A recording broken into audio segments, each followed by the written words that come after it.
Come out with us and play. Love your London. Have a banana. Hello and welcome to part 2 of our series on the London borough of Barking and Dagenham. Today on Love Your London, we take an exclusive look inside the 14th century Curfew Tower. We get a guided tour of St Margaret's Church, which is a lot more interesting than you may expect. We talk about a tragedy that happened in the churchyard just a few years ago. We talk about the importance of the 3 lamps, plus give you a brief history lesson about Barking's politics over the last 125 years. Plus we talk about why there is a fishing boat sticking out of what is known as London's crappiest bench. But first, Barking Abbey, or what's left of it in any case.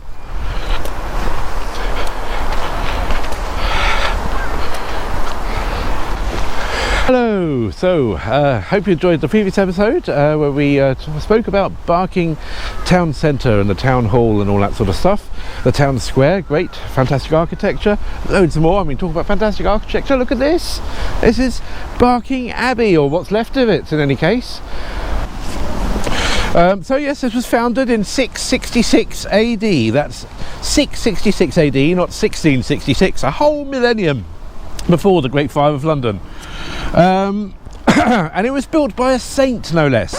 Of course, he wasn't a saint at the time. This was St Erkenwald, who was later to become the Bishop of London, and he founded the abbey for his sister, St Ethelburga. Wow, brother and sister saints. Anyhow, after Ethelburga died, her tutor, St Hilda became the new abbess. Well, they certainly handed out those sainthoods quite liberally back then, didn't they? Now, in 871, the Vikings pretty much destroyed a lot of the abbey. The nuns fled to the city of London, and that's why that there is a parish there called All Hallows Barking by the Tower. However, we're going to discuss that more when we do our City of London episodes. The abbey was rebuilt very soon thereafter. In the 900s, King Edgar the Peaceful really had the hots for a nun who was here at the time, Wulfhilda, who was very, very religious. And in fact, to get away from him once, she escaped through the drains. King Edgar actually ended up giving up on pursuing her, but he did make her the abbess. And then he went on to marry someone else. But after King Edgar died, his queen deposed Wulfhilda as the abbess of Barking. A few years later, she was reinstated as the abbess, but it isn't clear whether this was because the queen felt sorry for what she had done, or whether it was the decision of her son, King Ethelred the Unready. Who knows? Either way, after the abbess died, she became, you've guessed it, Saint Wulfhilda. So, a lot of saints, and believe me, that's not all of them, but I've probably said enough about saints already. Now, in the late 10th century, this abbey followed St Benedict. The abbess of Barking was the highest up the rankings of all the other abbesses in the entire country, and there were some pretty well-connected abbesses over the time. After St Thomas a Becket was famously murdered in Canterbury Cathedral, his sister Mary was made abbess here. And there's even more important nuns who are based here. Geoffrey Chaucer's daughter Elizabeth was a nun here from 1381 onwards. So being the abbess was actually quite a big deal. She wasn't there just to be all holy, she was actually responsible for the upkeep of the local area, to maintain the Thames river walls to prevent flooding, though it often did flood anyway, and she was in charge of dredging the River Roding just over there to our west. We're going to be taking a look at that at the end of this episode and in the next episode. It's a really important river for transporting goods to the whole area. She'd be expected to keep the town quay nice and clean as well. She also controlled the water mill on the River Roding. All grain had to be ground by that mill. And there'd be severe penalties for anyone caught milling grain themselves, even by hand. But what were the penalties? Well, the remains of 2 pillories have been found underneath here. So it's probably the punishment would have been in the pillories and people throwing rotten vegetables and fruit at the people who deigned to mill their own grain. What a crime. Bit of a monopoly, of course. So she was in charge of making sure that all the grain in Barking was milled by the water mill, the River Roding. What a responsibility! I mean, she really did an awful lot. She wasn't just, as I said, someone sitting and devoting herself to the various saints. Now, I'm sure you've noticed that this abbey is in a state of disrepair. I'm sure I don't need to tell you this, but some of you may not know, King Henry VIII, back in the 1530s, late 1530s, was decided to, for reasons that you should know from your history lessons, but he decided to dissolve the monasteries. It's known as the Dissolution of the Monasteries. This was actually one of the last to be dissolved. Is it dissolved? Dissolved sounds like it's in water. I don't know. Dissolution. It's dissolution, so I suppose it is dissolved. Yes. Sounds strange, doesn't it? Anyway, this was one of the last ones. That's because the King's representative was good friends with the abbess here at the time. Dorothy Barley, her name was. Great name. 1539 was the very last year that this was an acting abbey. Very sad. At least the stone didn't go to waste, because it was used to build a special manor for King Henry VIII in Dartford of all places. So there you go. Didn't go to waste, it was used.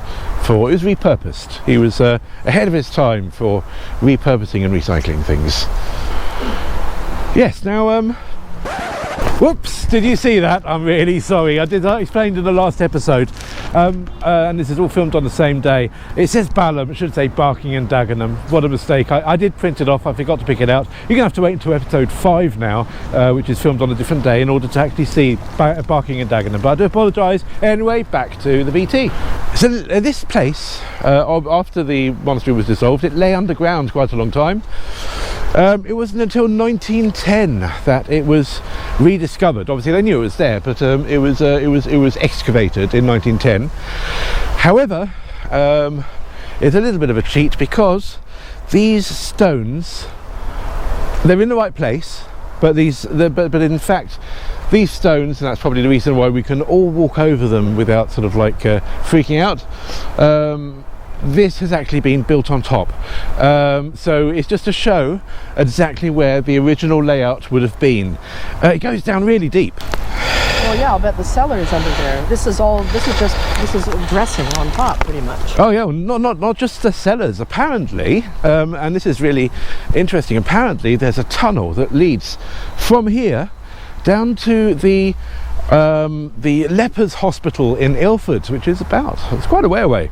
The tunnel that leads there, and that's basically a mile and a half away. That was the 12th century hospital chapel in Ilford. And it became a hospital for men with leprosy in the 13th and 14th century. It's still there today, but we're going to be obviously covering that when we get to I for Ilford. So again, hit that notification bell when we get to I. It'll still be a while. They actually hold a classical concert here every single May, and a big fireworks display. And actually in 2015 Billy Bragg headlined the Barking Folk Festival. Of course he did. And of course we'll be talking about Billy Bragg probably in every episode. There's always going to be something about Billy Bragg wherever we go. He's ubiquitous in this area. Not all of this abbey was demolished. There's something called the Curfew Tower that you go in when you enter this area. You can see it now on your screen as we went in earlier on. Curfew Tower, it's grade 2-star listed. If you look at the coat of arms of the London Borough of Barking and Dagenham, you'll actually see it up there at the top. You can see it there. That's the Curfew Tower. Obviously the word curfew in the last couple of years has had a completely different meaning. We're sick of curfews. I'm actually going to speak later to the vicar of St Margaret's Church, and he might explain exactly why it's called the Curfew Tower, because I don't know. I haven't actually looked that up, because I'd like him maybe to explain that himself. I'm sure he has all the facts at his fingertips. But yes, the Curfew Tower. Why is it called the Curfew Tower? But it is still there to this day, and it wasn't knocked down. It was one of the 3 gates to get into this abbey. It was the central gate of the 3, and it's fantastic that it's still there to this day and in such great conditions. Looking forward to going up there, because there's something called the Holy Rood. There's a Holy Rood. Now, Rood is a stone crucifix. Although the Curfew Tower, or the Firebell Gate to give its other name, was built in 1370, then rebuilt in 1460, and then in the mid-2000s grounds. Quite a lot of work was done to it to make it safe. The Holy Rood actually dates between 1125 and 1150, so it's clearly moved there after the gate was built. So again, hopefully get some answers about that. I don't know if we know exactly how it was moved there. Must have been an absolute, well, I suppose they had lots of... Ooh, that's a big Jesus. Dog. It's a big dog. Having a great time chasing that ball. Okay. As long as that's it's all a Doberman though. That's fine. I've got a bad experience with Doberman in the past. That's badly trained Doberman. Yeah. Well trained Doberman. All right. Okay. I had when I used to ride her like a horse. Tina. Tina? Tina the Doberman. Tina, like the wife of Bobby Moore. Oh right. Bobby Well, Moore, yes, but Bobby Moore, the footballer that we spoke about in the last episode. I was referring to my uncle's Doberman. So. Yes, well, there you go. There's more than one Tina. She was very nice. She was very nice, I believe. Tina was very nice as well. Unfortunately, the wedding didn't last all the way. They did get divorced after a while. I think they were together for quite a while. Again. Here it comes. You're big and heavy. Don't look in its eye. Don't look in its eye. Don't look in its eye. Just stand very still. She is fine. Just stand very still. It'll just sniff and walk away. Never mind. There we go. It's gone. The more nervous you are, the more. It's gone. Let's go. Let's get out of here. Let's get out. Let's go. Let's go. I've had enough. Nursing by the look of it. There's spigots for hanging down. Okay, so here we are in the graveyard of St Margaret's Church. Unfortunately, this has hit the headlines for some very sad reasons in recent years. You may have heard of the Grindr Killer Stephen Port. This is a shocking story of police incompetence and well, basically just completely ignoring the whole LGBT community here. So basically, just to give a short sort of synopsis of what happened, and this all happened between sort of 2014 and 2015. So 2 gay men were found on different mornings by the same dog walker, dead, 2 weeks apart.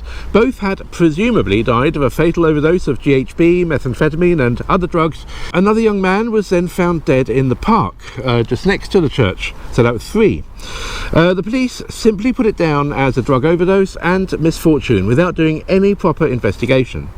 But what's even worse is that the murderer, Stephen Port, who was a former contestant on MasterChef, had already in June 2014 reported that a young boy was having a seizure or was drunk on the pavement outside his flat, and who was subsequently declared dead. The police failed to make any connection. They failed to do any DNA testing. For example, there was an empty bottle of GBL, I believe, beside the second of the 2 bodies found in this graveyard. That bottle was not tested for fingerprints. He was wrapped in a sheet, and that was not analysed for DNA or anything. So no, they did not make any connection between the 2 murders found here, well, they thought it was a drug overdose, found here 2 weeks apart by the same dog walker. They didn't make any connection at all. Had they made a connection, then they would have discovered that obviously there was a connection.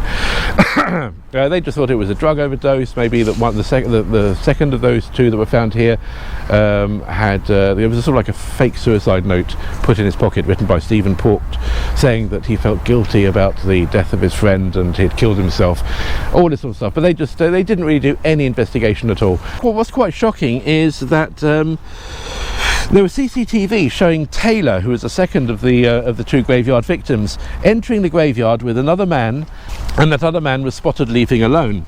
The police didn't even think it worthwhile to try and identify this person, and it was only when Taylor's 2 sisters were told about the CCTV footage that they insisted that it be made public, and then 2 days later Stephen Port was recognised by a member of the public.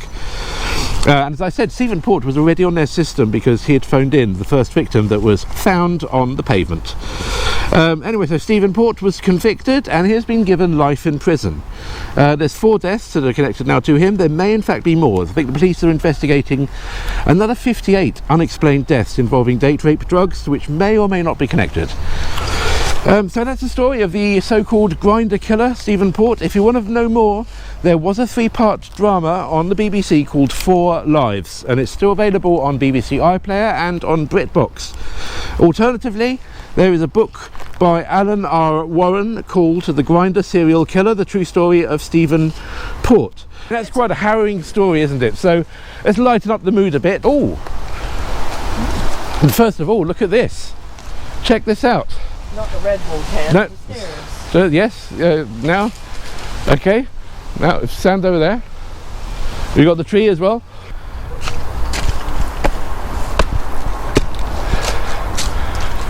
Now, you know the expression "barking up the wrong tree"? Yeah. I think it's something to do with hunting or something like that. Anyway, let's go. Yeah, that got you, didn't it? You thought that I was going, that had something to that expression. Unfortunately, it doesn't. No idea. Nothing to do with barking up the wrong tree. Don't know what it is. It's interesting though, isn't it? Stairs to nowhere.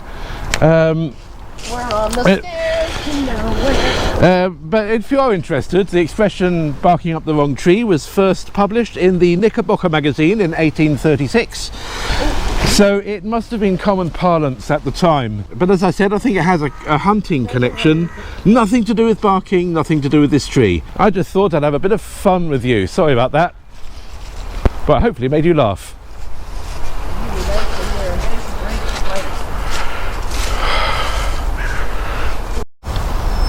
Aha. Yeah, so here we are. This is the vicar of St Margaret's Church. This is Mark Adams. That's correct. I'm yeah, Tristán. Right. This is Sharon. Hi, Sharon. Lovely to meet you.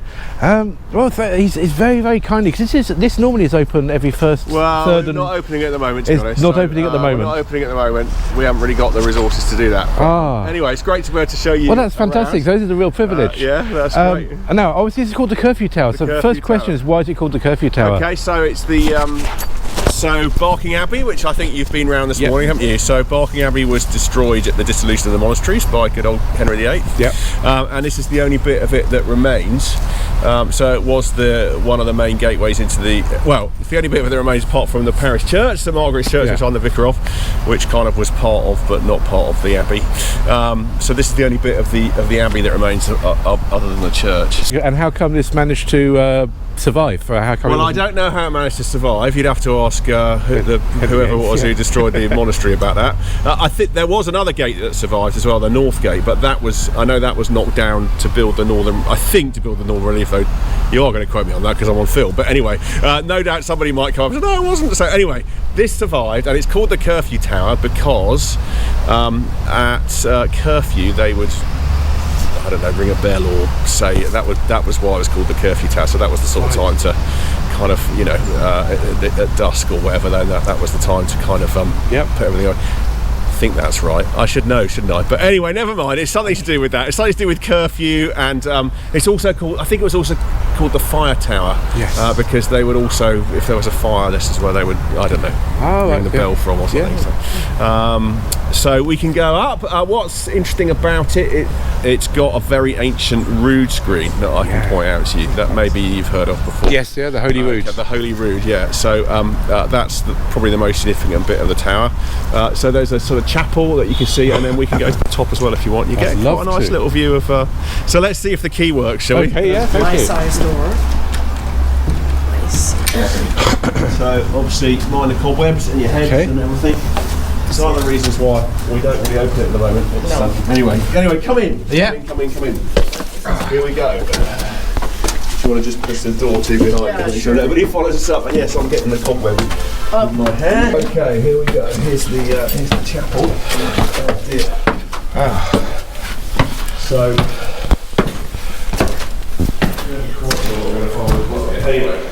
Anyway, so here we are. This is the chapel, and this is the Holy Rood. Okay, so wow, you can see here Jesus on the cross. So it's been defaced. Yes, it would have been defaced probably at the time of maybe, I'm not sure, probably. Look at it, it's chipped right out. Yeah, so that might this would have been Henry VIII's work, would it? Well, it might have been Cromwell's work.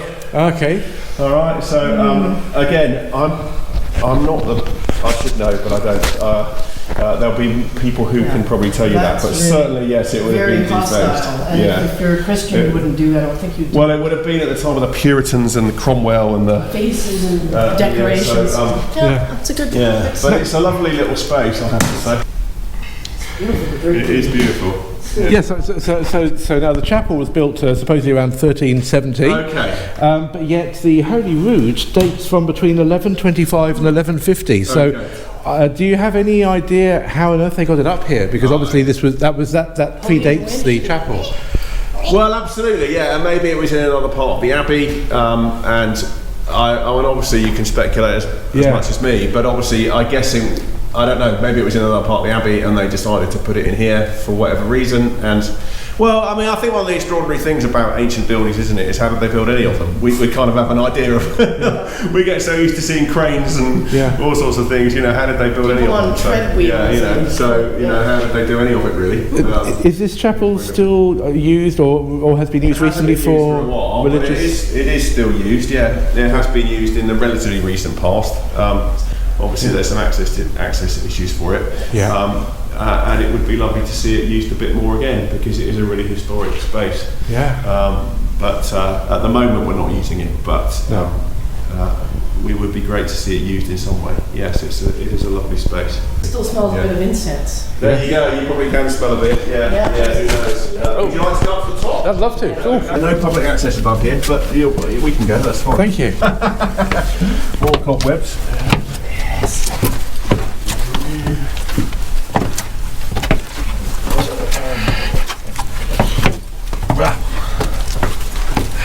Oh wow, it really is a lot of cobwebs up here.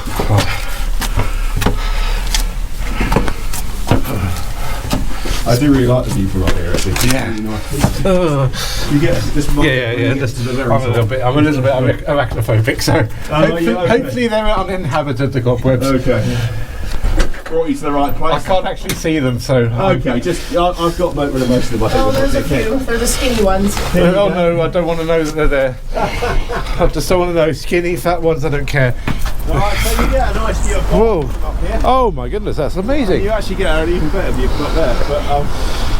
But so here you are. You get a nice view of Barking, and this is not. You can see the town centre there, and. Actually, it's great. The work, it's really good. The work they're doing down here. Just be careful. Don't fall off. I don't want to fill in the paperwork.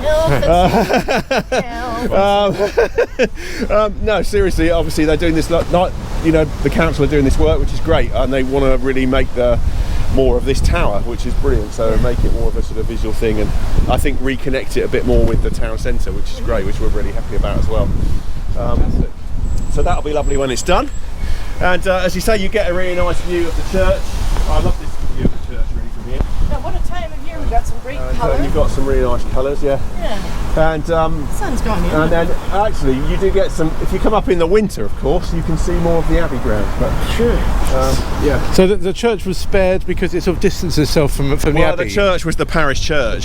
So yeah, the church would have been spared because it was the parish church of the town. But was it then Catholic, or would they have changed already to Church of England? Well, there you go. That's all part of history, isn't it? Yeah. Yes. I mean, obviously.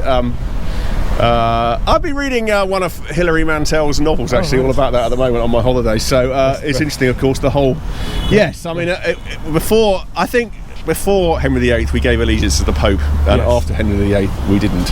Yeah. And of course, that's now become, now we see that as a Church of England and Roman Catholic. But of course, at that time, it was just the Church of England as it became. So obviously, before that, this would have been what we now understand to be Roman Catholic. But that's another story. Okay, that's great. Okay, let's see the church. Bones up here. You've got. I'm assuming people don't come up here to eat their chicken. There's lots of bird bones.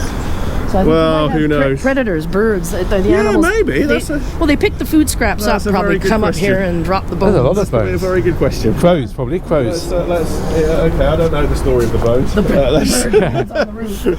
Something for everybody here in old architecture. There you go. I'll go first. Okay. Oh, something hit me on the head. Just be careful going down there along the wires and stuff, all right?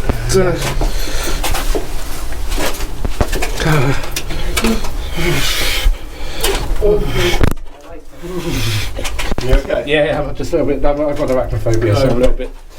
I go first. You go first, yeah. Yeah, You so go first. I can just stick handle my way down the stairs. Got the bag hanging in the back. Find the cables. There's not so many down here. No. You're going straight down. Yeah. Straight down.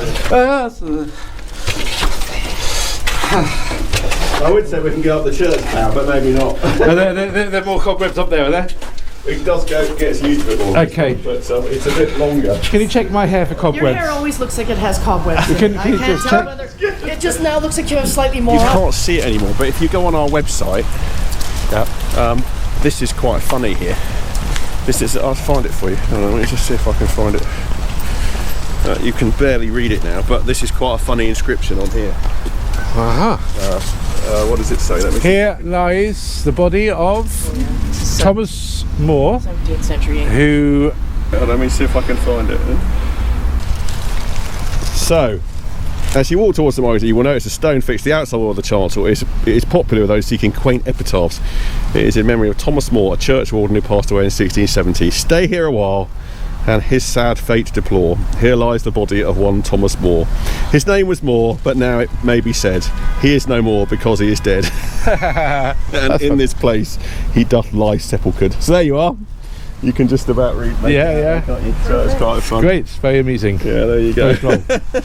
That's, of course, this church is dedicated to St Margaret of Antioch. St Margaret of Antioch is its full name. Yes, that's right. And she's a patron saint of pregnant ladies. Oh yeah, you can find out all sorts of things. Diabolical something or other. Guild dragons and all sorts Guild of things. dragons. If you want to wait by the door there. Okay. Just checking my notes here. She was a patron saint of pregnant women, servant maids, and a protector against diabolical infestations. So it's in the year 1300 that this became a parish church and sort of became separate or disassociated itself from the abbey. Okay. So this is very much still open and active. Okay. And here we're coming in through this church centre that was built on the side of the church in the early 90s.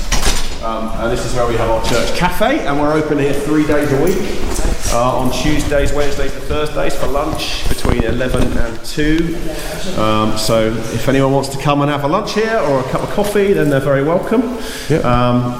And we have rooms there as well that we hire out for various things. So, and actually it's a really nice space. I'd like to redecorate it, but we'll get there in the end, I'm sure.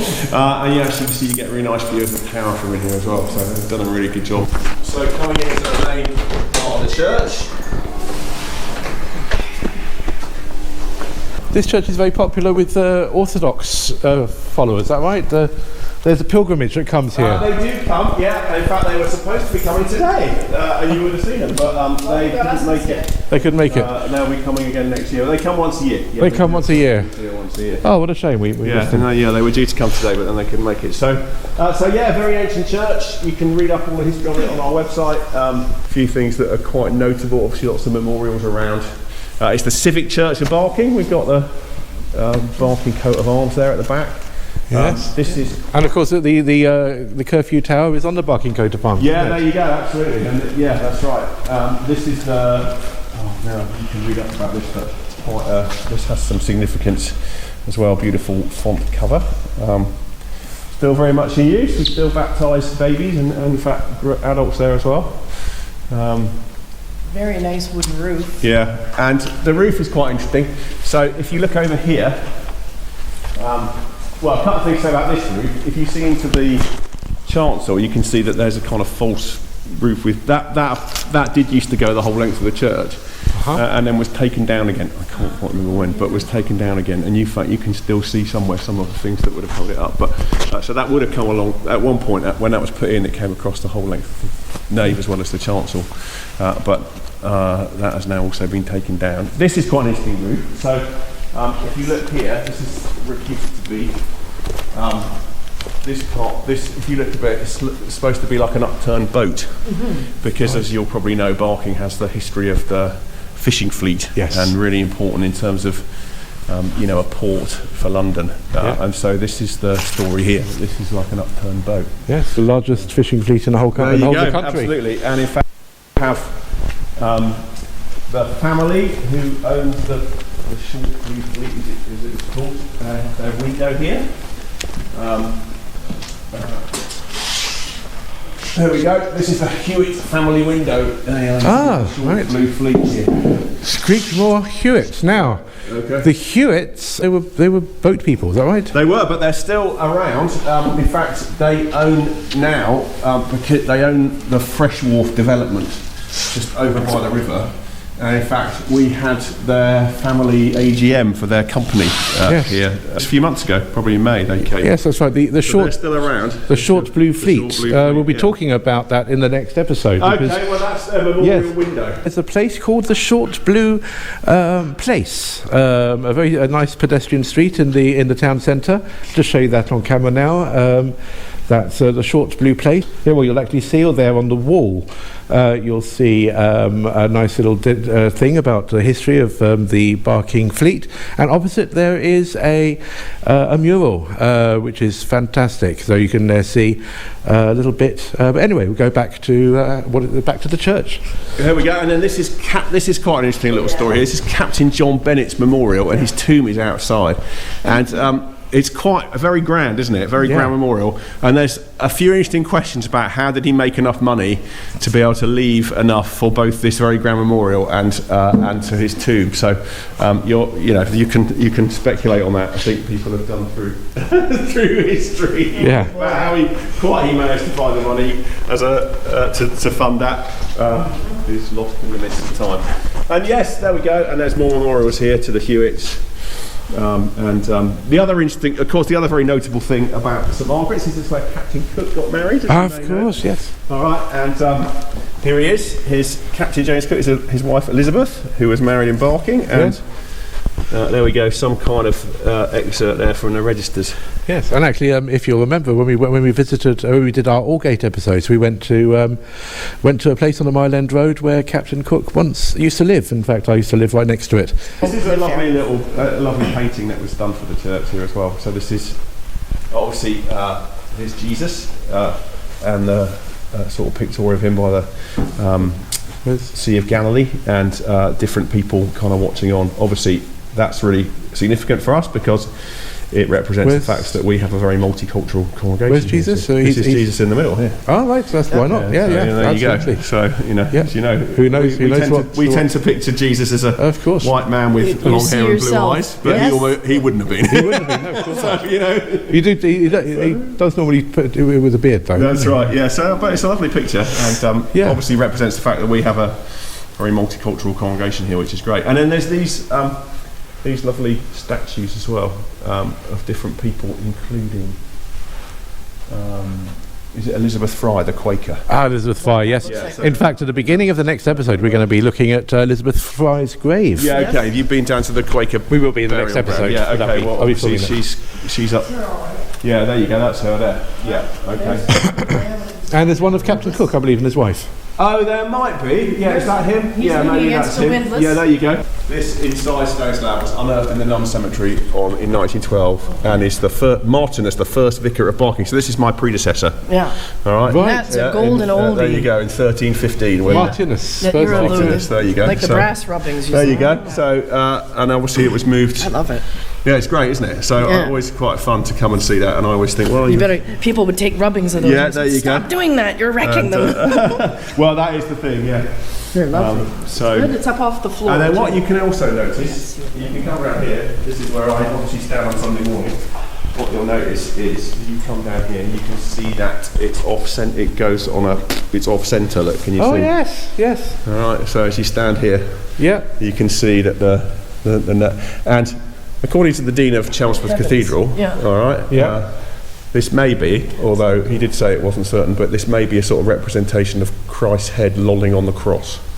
They did it deliberately. They did it deliberately. Because it certainly looks too... Yeah, no, it would have been done... I would be very worried if you just suddenly noticed that one day you came in and it looked like that. That's like, what I understand maybe the symbolism behind that. Get the surveyors in now. Yeah, that's right. Yeah. No, they would have done it deliberately. But yeah, it's interesting, isn't it? So there you go. You get quite a nice interesting view from here. The broken body. Yeah, that's right. So this is obviously where I stand on Sunday mornings to celebrate communion, and that's what I get to see. And I take it that bit looks more 17th century. Yeah, so that's right. This was the bit... what would have been there before. Yeah, and as I said, this is the bit that would have gone all the way, did at one point go all the way through the church, but then was taken out again. If you look on our website, you can find out a lot of the history of all this is written up on there. Oh, yeah. Yeah, so if people want to do that, they can go to St Margaret's Church, Barking.com, and there's a page there all about the history of the church and different bits and the abbey and the churchyard and stuff. So do check out that website. It's on your screen now, and also it's in the description below. It's a huge privilege, really, to be vicar of this place, because we do feel like, wow, I'm a leader of a site that's been, it's been a place of prayer and a site of prayer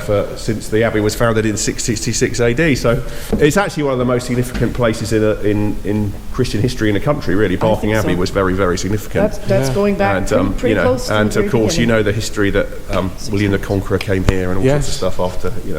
So it's a real gem, actually. Even before Henry VIII, the Vikings came and destroyed the abbey. That's right. Yeah, that's right. So it's a huge privilege to be vicar of this place. It's fantastic.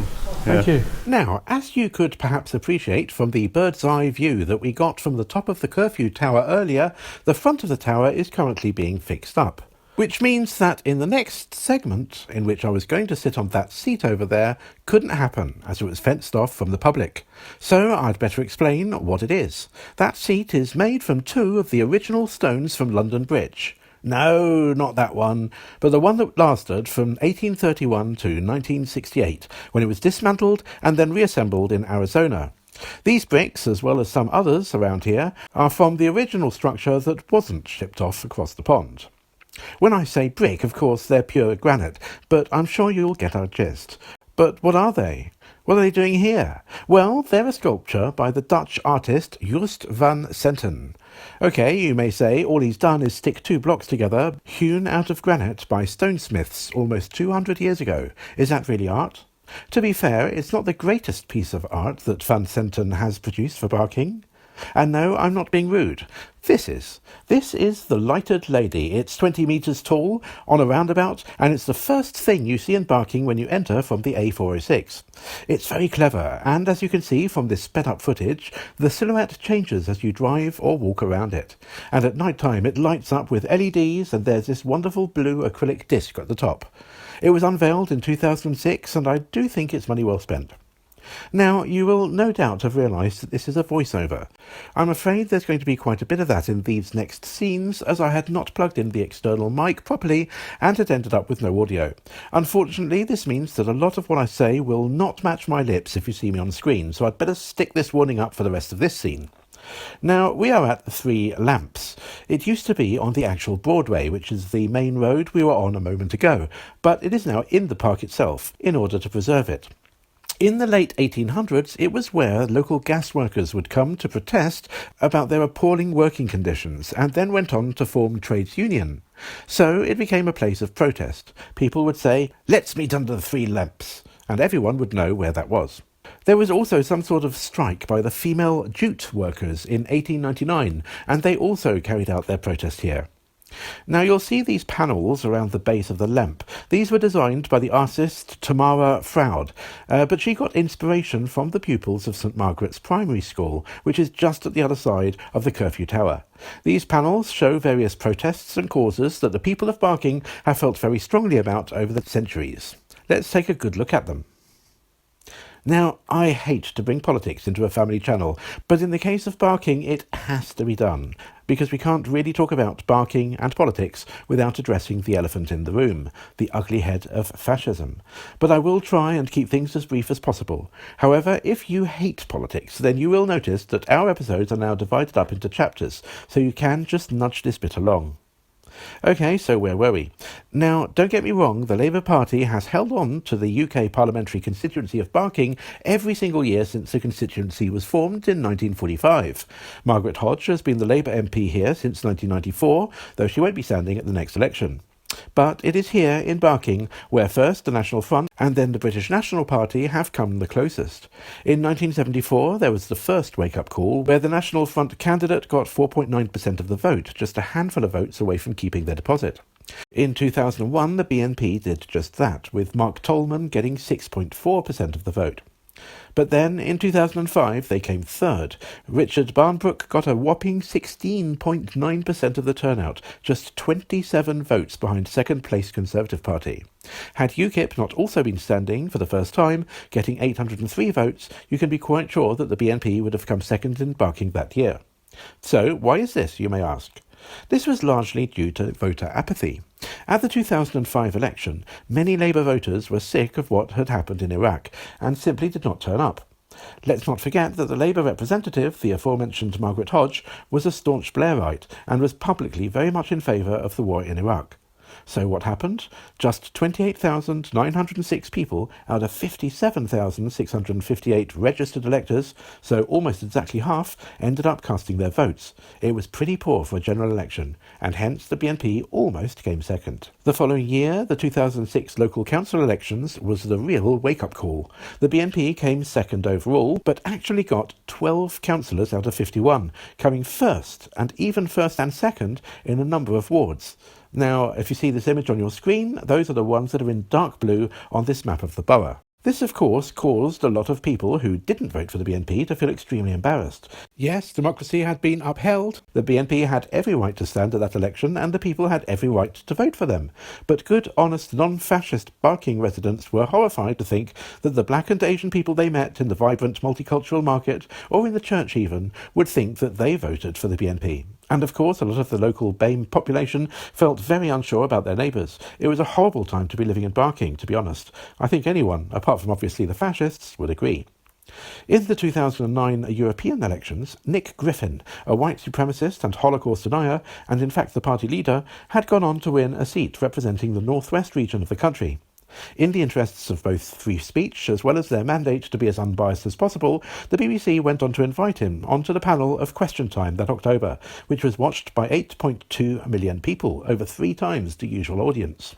And then, the next year, he decided to stand for the Barking constituency in the 2010 general election. People panicked, especially knowing how apathetic the electorate had been in Barking last time around. And so we got what people call the Battle of Barking. Now, this was not a real battle, of course, at least not one with any bloodshed, but it was one to make sure that as many people as possible exercised their democratic right to vote, and the Labour Party, with protests and marches and speeches by one of Barking's most famous sons, the folk singer Billy Bragg, encouraged its voters who had stayed away at the previous election to go and vote to keep out the BNP. Well, in 2010, rather than winning the seat, the BNP came third. Voters held their noses and voted for the status quo, i.e. the Blairite and much maligned Margaret Hodge, rather than allowing the far right to get in via voter apathy. Certainly democratic, and something that the French have been very well used to in the past few years. In 2010, an extra 16,210 people registered that year to vote, and Margaret Hodge almost doubled her own vote, from 13,826 to 24,628. Turnout increased from 28,906 to a whopping 44,343. Though the BNP did get to keep their deposit that year, they never stood in the Barking constituency again. Now, you'll be hearing quite a bit about Billy Bragg in this series, as he's probably the most famous person still living today to come from Barking.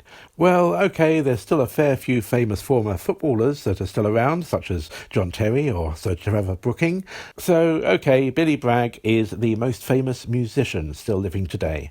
And before you say something, Eurovision fans, Sandy Shaw was from Dagenham, not Barking, but we will be getting to her in episode 7 of this series, so don't forget to hit that subscribe button. But it was in 2010 that Billy Bragg immortalised his beloved Barking, which had put up such a great fight to oust the BNP that year, and he penned a song called The Battle of Barking, in which he quite admirably gets the words no passaran to rhyme with Dagenham. For reasons of copyright, I cannot include it in this video, but you will find a link to the performance of it in the description down below. So, as we walked alongside the southern wall of the beautiful St. Margaret of Antioch church, and admired the bulging wall towards the west, which was struggling against the force of the mighty trees behind it, trying to gain some more territory, I realised that my microphone was not plugged in properly, and it dawned upon me that I would have to do loads of voiceover. Fortunately, for the rest of the episode, nothing went wrong. So, back to the real-time audio. Take it away. Here is well spotted by Sharon. I would have missed this. This is another None of the original stones that formed part of the London Bridge that was dismantled in 1968.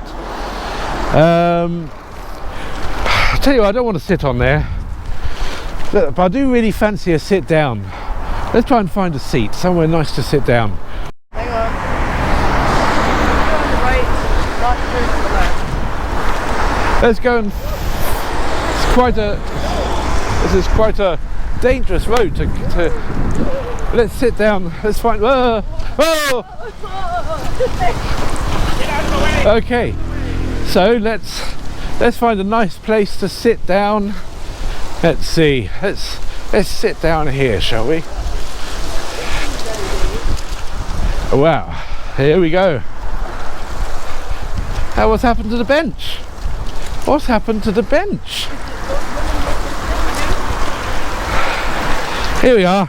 Got a nice little seat here on the bench. That's like the one that's over at the... Okay, so here we are. This is not very comfortable. What's the boat? The boat's the best bit. Well, the boat, obviously. That's a real boat. Yes, that's a little clinker built. When I first saw that, I was trying to think, well, River Ide. I thought it was a river roading, but of course it actually says Roding Riverside. I thought there was maybe a tributary of the River Roding called the River Ide. But here we are. This bench was actually named London's crappiest bench in a survey. I've not actually been able to find exactly where that survey was taking place and how many benches were involved. Damn, this but is falling apart. Here we go. Yeah, look at it. It's just I think we'll find somewhere a little bit more comfortable to sit down. Now, where can we sit? Obviously, we could sit in the park, but who wants to sit in the park? Let's find somewhere else to sit down. This little peaceful garden here.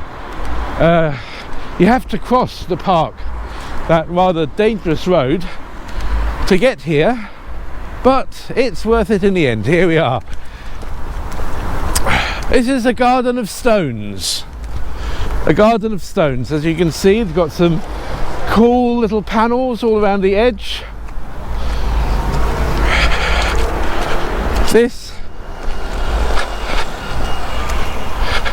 gulls soar over the icy water, smell the sea, feel the silky air, feel it going through your hair.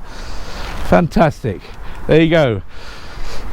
A circle of stones, an island of grass. I don't know if you'll be able to see that. It's granite too. I don't know if you'll be able to see that properly with the light being in such a strange position, but here you go. Isn't this lovely? Yeah. I mean, who would want to sit on that amazing park when you could cross the road and sit here? In this amazing park. In this amazing park. Being a bit sarcastic, No, aren't we? we are not being sarcastic. What's not to like about half a boat sticking out of a piece of plywood and plaster falling apart? True. You gotta love this town. No, I mean, it's quirky, it's mad. It's just a mad place. And we're going to finish off this episode by... obviously, we're going to be talking about the River Roding an awful lot in the next episode, so we're going to be walking down quite a lot of it.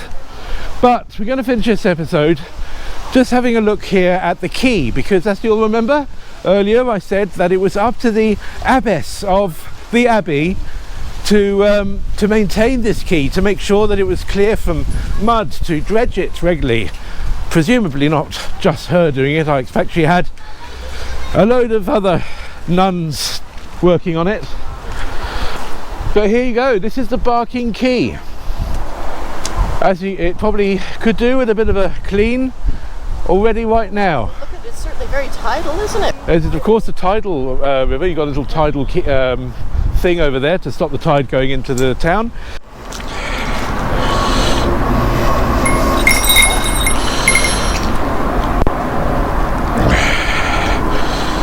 Yes, this is why this river is was so important to the community.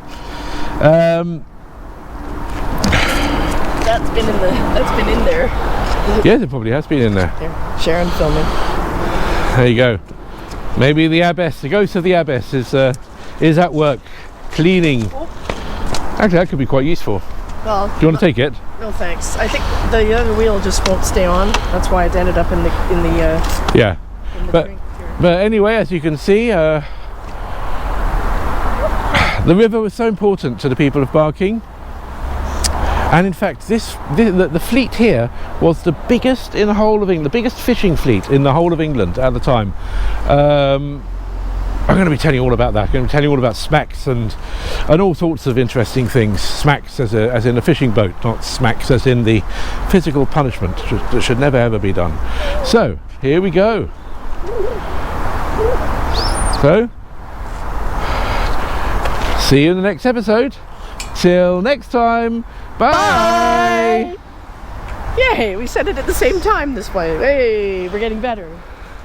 Next time on Love Your London, after a short visit to the Quaker burial ground, we take a long walk alongside the River Roding, telling you all about its rich history and its inhabitants, until we reach the much-loved Barking Creek Barrier.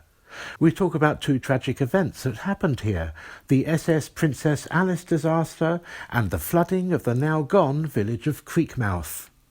We also visit Sir Bobby Moore's former home, visit a place that makes its own biltong, discover a new movie studio, talk about this train, and check out the brand new Barking Riverside station.